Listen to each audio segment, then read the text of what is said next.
They fired me with a 3-sentence email after 22 years of loyalty. My name is Lawrence Pemberton and I'm 52 years old. For 22 years, I dedicated my life to Reynolds & Associates, a mid-sized consulting firm based in downtown Denver. I believed that loyalty, hard work, and delivering results would speak louder than office politics. I was wrong.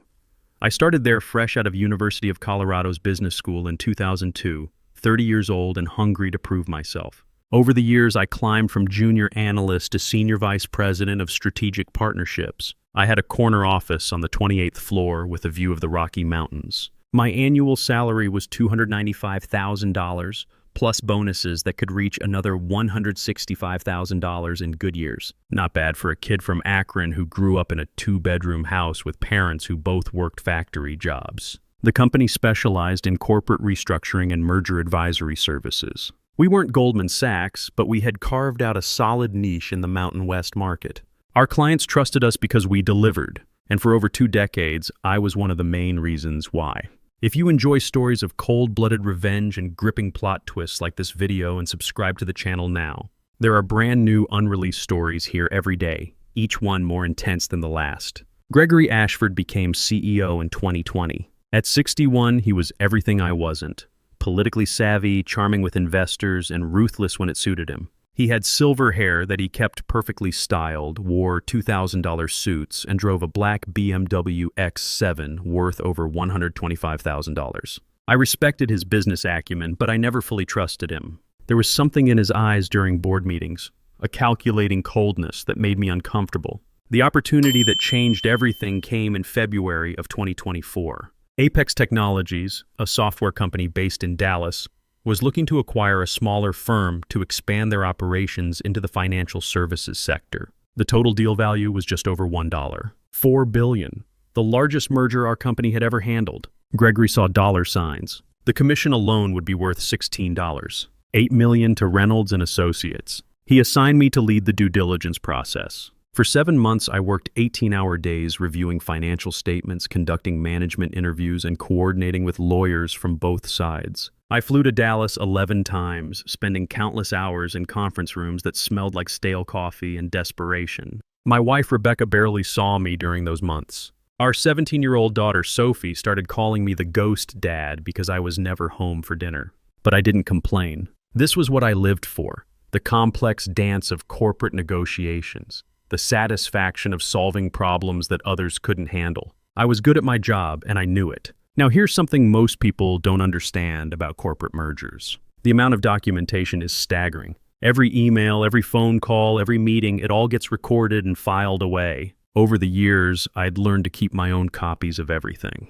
Call it paranoia, call it professional survival. I had gigabytes of data spanning nearly 2 decades stored on encrypted drives at home. During the Apex deal, this habit intensified. I had senior-level access to company servers, and our compliance department required recording all client calls anyway. My assistant, Jennifer Walsh, had been with me for 8 years. She knew I needed copies of interdepartmental communications to stay on top of things. What looked like standard practice would later become the foundation of Gregory's downfall. The Apex Technologies executives respected me. Their CFO, Catherine Brooks, once told me over drinks at the Ritz-Carlton in Dallas that I was the most thorough analyst they'd ever worked with. Everything was proceeding smoothly. The merger was scheduled to close in mid-September 2024, just 7 weeks away. Both companies had signed letters of intent. The regulatory approvals were in place. I had personally verified every aspect of the deal structure, from the tax implications to the employee retention packages.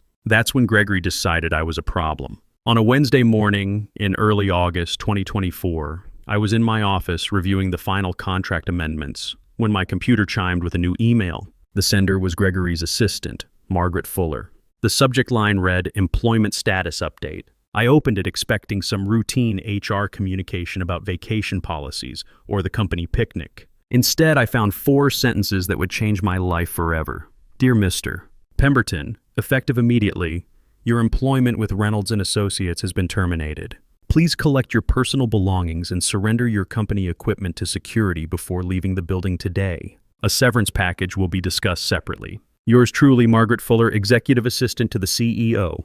I read it 3 times. Then I looked at the timestamp, 10:15 a.m. I glanced at my watch, 10:18 a.m. 3 minutes. That's how long it took for 22 years of my life to be reduced to corporate boilerplate. You know that feeling when you get punched in the gut and can't breathe for a second? That's exactly what this was like. 22 years of loyalty, of building relationships, of making this company millions of dollars, reduced to 4 sentences from an assistant. The betrayal was so complete, so unexpected, that I actually felt physically sick. But here's the thing about shock. It doesn't last long when you're used to thinking analytically. Within minutes, my brain shifted into problem-solving mode. If Gregory thought he could toss me aside like yesterday's newspaper, he had seriously miscalculated the kind of man he was dealing with. I sat there staring at my computer screen, feeling like I'd been sucker punched. The office continued its normal rhythm around me. Phones ringing, printers humming, colleagues discussing weekend plans. Nobody knew that my world had just imploded in the span of 3 minutes. My first instinct was to storm into Gregory's office and demand an explanation. But something stopped me. Maybe it was all those years navigating corporate politics, or maybe it was pure survival instinct kicking in. Either way, I closed my laptop and took a deep breath. I walked to Gregory's office. His door was closed, but through the glass partition I could see him on a conference call, gesturing animatedly with his hands. Margaret sat at her desk outside, typing away as if she hadn't just nuked someone's career. When she saw me approaching, her face went white as paper. "Is he available?" I asked calmly. He's in a very important call with Apex Technologies," she stammered. "Maybe later this afternoon?" "I see." I nodded and smiled. "No problem, I'll wait." I sat in one of the leather chairs outside his office and pulled out my phone. For 25 minutes, I watched Gregory through the glass. He was animated, confident, probably discussing deal points with the Apex executives. He glanced at me once and I saw something flicker across his face. Guilt? Fear? Hard to say.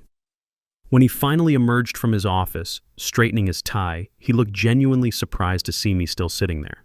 "Lawrence, I heard you got some news today," he said, his voice carrying that fake sympathy that executives practice in the mirror. "I did," I replied, standing up. 22 years, Gregory. I think I deserved better than an email from your assistant." He glanced around the reception area, suddenly aware of the other employees nearby. "Let's talk in my office." We walked in, and he closed the door behind us. His office was twice the size of mine, with a mahogany desk that probably cost more than most people's cars. On the wall behind him hung his MBA diploma from Wharton and several photos of him shaking hands with various politicians and business leaders. "Look, Lawrence, these decisions are never easy," he began, settling into his executive chair. "But with the Apex merger moving forward, we need to restructure the team. Bring in some fresh perspectives." "Fresh perspectives," I repeated. "Is that what we're calling it?" The board felt it was time for a change in leadership on this project. I almost laughed out loud. "The board, Gregory? I've been in every board meeting for the past 4 years. Half of them don't even understand what we do here." His jaw tightened slightly. "The decision has been made. Your severance package will be generous. 8 months' salary plus accrued vacation time. Margaret will have the paperwork ready by tomorrow. 8 months' salary. That was it. After 22 years of building relationships, closing deals, and making this company millions of dollars, I was worth 8 months' pay.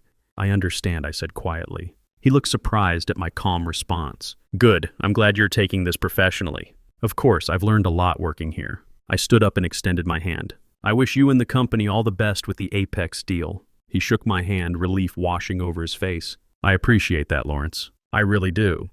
I walked back to my office and began packing my personal items. 25 minutes later, I was carrying a cardboard box to the elevator, past colleagues who suddenly found their shoes very interesting because word travels fast in corporate environments. The security guard, Frank Rodriguez, walked me to my car. We'd chatted hundreds of times over the years about his daughter's soccer games. "Sorry about this, Mr. Pemberton," he said as I loaded the box into my Honda Pilot. "This doesn't seem right." "Don't worry about it, Frank. Things have a way of working out." That evening, I sat in my home office in our house in Littleton, staring at the box of belongings I'd brought from work. Rebecca was making dinner in the kitchen, and I could hear Sophie practicing violin upstairs. Normal family sounds, but nothing felt normal anymore. I opened my laptop and began going through the files I'd accumulated over the years. Most executives keep copies of important documents on personal drives. It's not technically allowed, but it's standard practice for anyone who's been burned by corporate politics before. The process of connecting the dots started methodically. I began with the timeline, creating a detailed chronology of events leading up to my termination. When had Gregory's behavior toward me changed? When had certain communications stopped flowing through my desk? When had those urgent meetings begun happening without me? As I scrolled through folders, something caught my attention. It was a folder labeled Apex Internal Communications that I'd created months earlier. Inside were email threads, recorded phone conversations, and meeting notes that painted a very different picture of the merger than what had been presented to the board and shareholders. The pattern emerged slowly, then hit me like a freight train. There were emails between Gregory and Apex CEO Timothy Walsh discussing the elimination of potential obstacles to the merger. There was a recorded conference call where Gregory had explicitly stated that certain senior employees would need to be moved aside before the deal could proceed smoothly. Most damning was a series of text messages between Gregory and his brother-in-law, Carl Brennan, who happened to be a major shareholder in Apex Technologies. They had discussed how Gregory would receive a $8 million personal bonus separate from the company's commission once the merger was complete. This bonus was contingent on the deal closing without any complications or delays. The betrayal wasn't just professional, it was personal and calculated. As I read through the communications, I felt the last bit of respect I'd held for Gregory evaporate completely. This wasn't business. This was greed dressed up as strategy. He'd eliminated me not because of performance or restructuring, but because I represented the one person who might ask uncomfortable questions about the deal's irregularities. Suddenly, my termination made perfect sense. Gregory hadn't fired me because of restructuring or fresh perspectives. He'd fired me because I knew too much about the deal's irregularities, and he couldn't risk me raising questions that might delay or derail the merger. My job, my loyalty, my 22 years of service, none of it mattered compared to his personal payday. I leaned back in my chair and smiled for the first time in hours. Gregory thought he'd eliminated a problem. What he'd actually done was create a much bigger one. The next morning I woke up at my usual time, 6:30 a.m. But instead of rushing to get dressed for work, I made coffee and sat on our back porch. It was a beautiful August morning in Littleton. The birds were singing and my neighbor, Mrs. Patterson, was already working in her garden. For the first time in months, I had nowhere urgent to be. Rebecca found me there an hour later, still in my pajamas and reading the Denver Post on my iPad. "How are you feeling?" she asked, settling into the chair beside me. "Surprisingly good," I said, and I meant it. "I've been thinking about what happened yesterday, and I realized Gregory may have done me a favor." She raised an eyebrow. "A favor, Lawrence? He fired you by email." "He did, and in doing so, he made a very expensive mistake. I didn't elaborate, and she didn't push." Rebecca had learned over the years that when I had that particular tone in my voice, calm but determined, it was better to let me work through whatever was brewing in my mind. Over the next 4 days, I organized my evidence like I was preparing for the trial of the century. I created secure folders on encrypted drives and began documenting everything I knew about the Apex merger, the irregular communications, the undisclosed personal payments, the conflicts of interest, the timeline of events that led to my termination. But I didn't act immediately. That would have been emotional, reactive. Instead, I did something Gregory never expected. I waited and watched. On Tuesday morning, exactly 1 week after my termination, I received a call from Catherine Brooks, Apex Technologies CFO. "Lawrence, I hope you don't mind me calling your personal number," she said. "I got it from your business card. I heard about what happened at Reynolds & Associates, and I wanted to reach out." "I appreciate that, Catherine. How are things progressing with the merger?" "That's actually why I'm calling." Her voice sounded strained. "We've hit some complications in the final review process. There are some documentation gaps that nobody seems able to address. Gregory keeps assuring us everything is fine, but my team is getting nervous." I smiled to myself. What kind of documentation gaps? Compliance records, regulatory filings, some financial reconciliation reports that were supposed to be part of the due diligence package, the items you usually handled. Gregory says he's bringing in external consultants to fill the gaps, but it's already been 6 days and we haven't seen any progress. That sounds frustrating. It is, Lawrence. I know this might be awkward given your situation, but would you be willing to meet with me? Off the record, I'd value your perspective on how to move forward. We met that Thursday afternoon at a Starbucks in downtown Dallas. I'd flown down on Southwest Airlines, coach this time paying my own way. Catherine looked tired, stressed in a way I'd never seen during our previous interactions. "The merger is supposed to close next Tuesday," she said after ordering her second espresso, "but we're missing critical pieces of documentation." When I asked Gregory about it, He either changes the subject or tells me not to worry about minor technicalities. What does your legal team say? They're recommending we delay the closing until everything is properly documented, but Gregory is pushing hard for us to proceed as scheduled. He says any delay could jeopardize the entire deal. I nodded thoughtfully. Catherine, can I ask you something? Have you had any direct communication with Gregory outside of official channels? Personal phone calls, text messages, anything like that? Her expression changed. Why would you ask that? Just curious about his communication style these days. She studied my face for a long moment. Lawrence, is there something I should know? This was the moment. I could have told her everything right then, about Gregory's personal financial incentives, about his brother-in-law's involvement, about the systematic elimination of anyone who might raise uncomfortable questions. But that would have been too direct, too obvious. Instead, I chose a different approach. Catherine, in my 22 years at Reynolds & Associates, I've learned that when someone is unusually eager to rush through complex processes, it's worth asking why. What's the hurry? Gregory says market conditions might change if we wait too long. Market conditions for a software merger in August 2024? I raised an eyebrow. The tech sector has been stable for months. What specific conditions is he concerned about? She didn't have an answer, but I could see the wheels turning in her head. Lawrence, hypothetically speaking, if someone wanted to verify the integrity of the due diligence process, what would they look for? Hypothetically, I'd want to see all communications between the parties, email threads, recorded calls, meeting transcripts. I'd want to understand if everyone involved has properly disclosed any personal financial interests in the outcome. And I'd want to know if any key personnel were removed from the process at critical moments, and why. Her coffee cup stopped halfway to her lips. Removed how? Well, imagine if someone who knew all the details of the deal suddenly wasn't available to answer questions during the final review process. That might be worth investigating. We talked for another hour. I didn't accuse anyone of anything. I didn't reveal any specific information. I simply asked questions that any experienced CFO would want answers to. By the time we shook hands outside the Starbucks, Catherine had a very different look in her eyes. Thank you for your time, Lawrence, she said. This has been enlightening. I'm always happy to help. That evening, I flew back to Denver and waited. I didn't have to wait long. On Friday morning, my phone rang. It was Margaret Fuller, Gregory's assistant. Lawrence, Mr. Ashford would like to speak with you.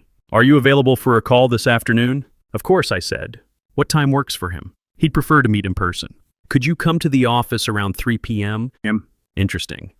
A face-to-face meeting meant Gregory was either very angry or very worried. Possibly both. I arrived at Reynolds & Associates at exactly 3 p.m. Sir, you wearing the same navy blue suit I'd worn to hundreds of client meetings over the years. Frank Rodriguez nodded at me from the security desk but looked confused about why I was there. Margaret escorted me to Gregory's office. He was standing by his window, looking out at the Denver skyline.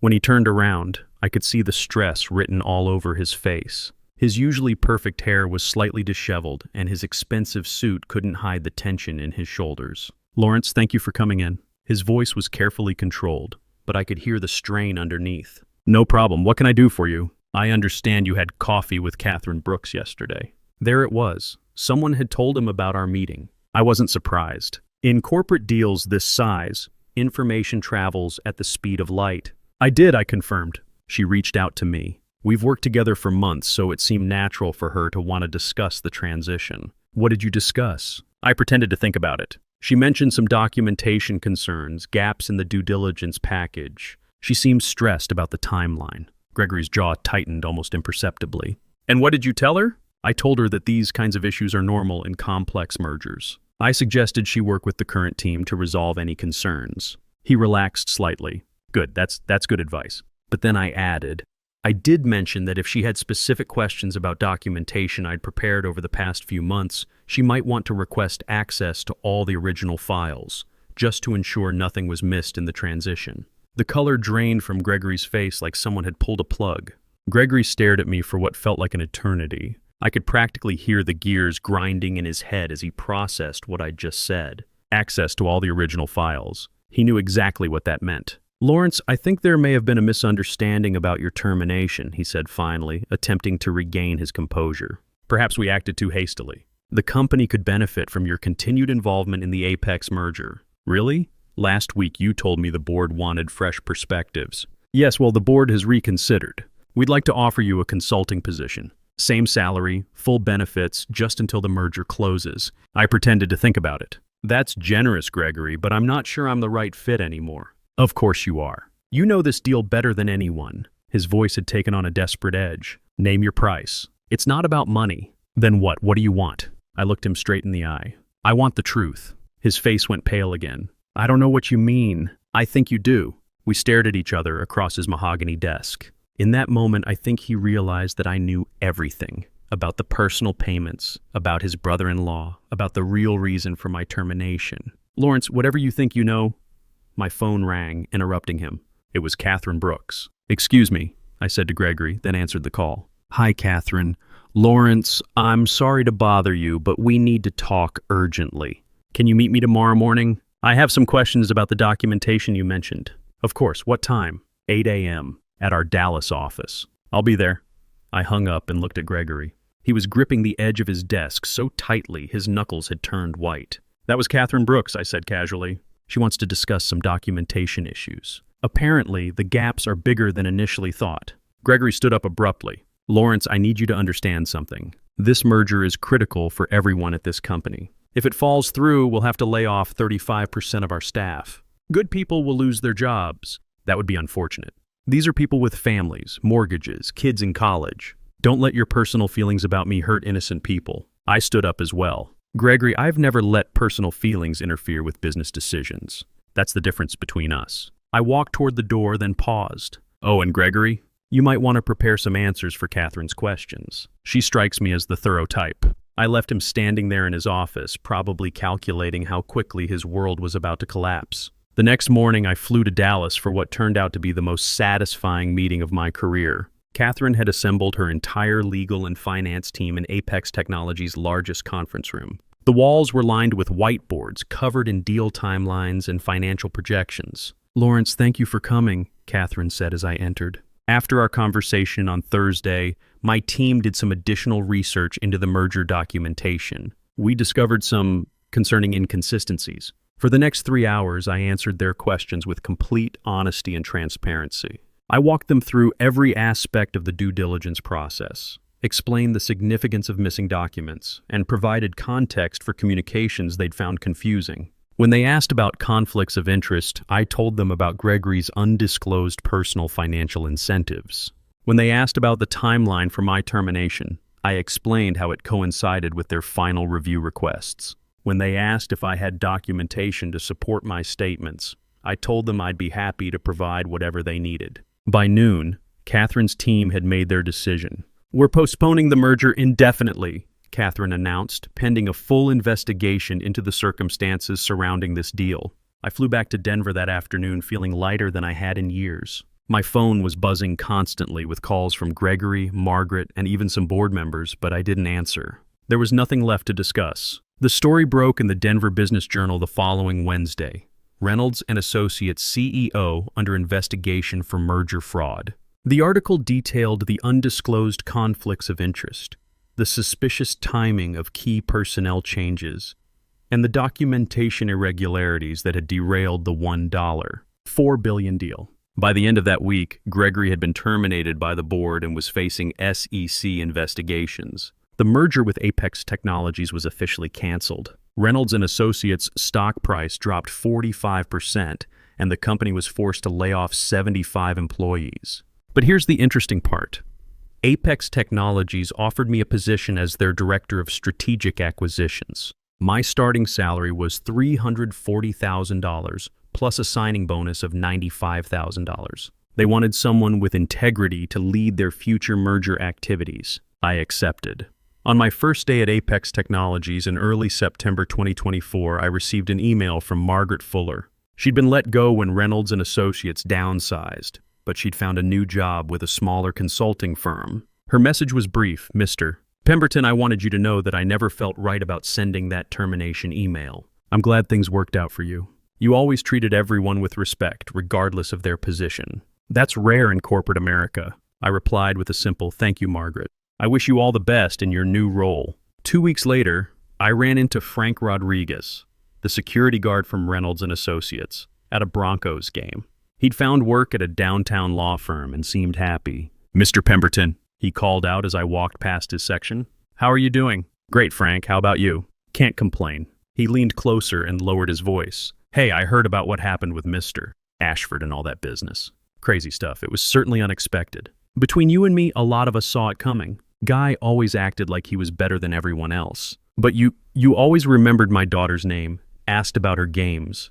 That says something about a person's character." I smiled. "Thanks, Frank. That means a lot." As I walked back to my seat, I thought about the past month. I'd learned that sometimes the best revenge isn't planning elaborate schemes or public humiliation. Sometimes it's simply allowing the truth to surface naturally. Sometimes it's maintaining your integrity while others destroy themselves with their own greed and dishonesty. Gregory had fired me because he saw me as an obstacle to his personal enrichment. He thought eliminating me would clear his path to a $8 million payday. Instead, he'd removed the one person who might have helped him navigate the legitimate concerns that eventually sank the deal. His own actions had been his downfall. I just helped shine a light on them. These days I sleep better at night. I work for a company that values ethics and transparency. My wife Rebecca says I seem happier, more relaxed. My daughter Sophie, now 18, told me she's proud of how I handled all that drama at your old job. Gregory, from what I hear, is working for a small consulting firm in Phoenix, making less than half his former salary.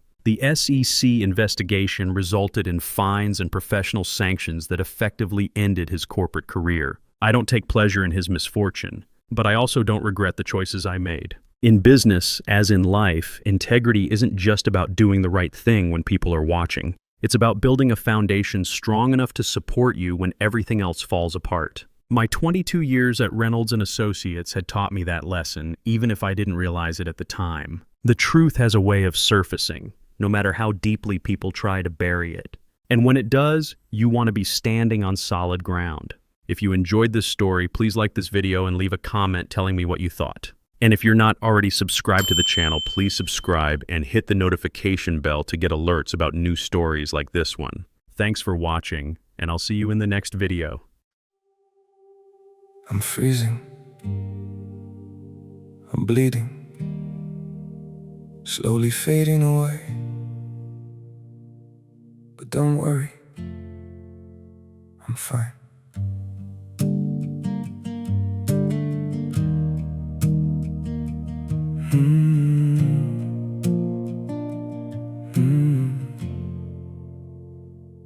The cold has settled in my heartbeat, like winter living in my veins.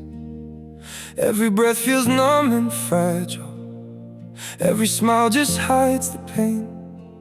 I'm breaking quietly in silence, falling slow without a sound. Yet I keep saying I'm okay, while my world burns to the ground. I'm frozen here, I'm bleeding slowly, dying piece by piece inside. But I still whisper, it's alright, just to keep you from goodbye. I'm shattered, love, but don't you worry, I'll pretend till my last breath. Even while my soul is fading, I'll say everything's okay. Maybe pain just learned to live here. Maybe sorrow feels like home. So I wear my wounds like armor and survive them all alone. I'm frozen here, I'm bleeding slowly, dying piece by piece inside. But I still whisper, it's alright, just to keep you from goodbye. I'm shattered, love, but don't you worry, I'll pretend till my last breath. Even while my soul is fading, I'll say everything's okay. If you ever see me smiling, no, it's just my last defense. 'Cause sometimes love means hiding how much you're suffering. No, I'm frozen here, I'm bleeding slowly, dying piece by piece inside. But I still whisper, it's alright, just to keep you from goodbye. I'm shattered, love, but don't you worry, I'll pretend till my last breath. Even while my soul is fading, I'll say everything's okay. It's okay.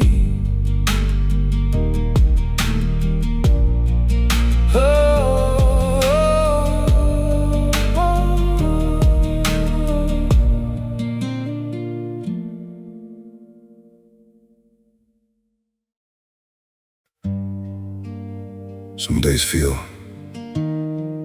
off, like I'm standing but still falling. A little pain, a little tired,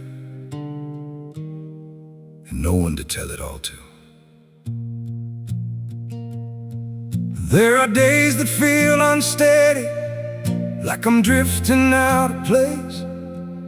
Every step just feels so heavy, with a smile I have to fake. A little hurt I keep inside me, a little weight I always hide, and 1,000 quiet worries I've been holding deep inside. There's no one here to tell it to, no one who would understand. So I carry all these feelings like they're slipping through my hands. A little broken, little lost, trying hard to just get through. All these nights I stay awake with everything I never say to you. I keep walking through the silence like it's all I've ever known. Every crowded room reminds me how it feels to be alone. There's no one here to tell it to, no one who would understand. So I carry all these feelings like they're slipping through my hands. A little broken, little lost, trying hard to just get through. All these nights I stay awake with everything I never say to you.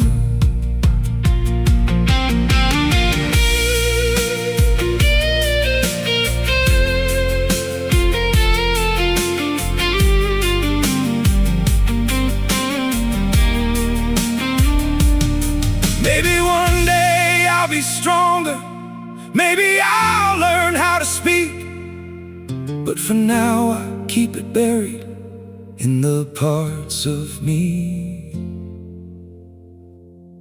too weak. There's no one here to tell it to, no one who would understand. So I carry all these feelings like they're slipping through my hands.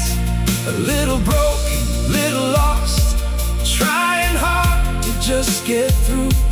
All these nights I stay awake with everything I never say to you.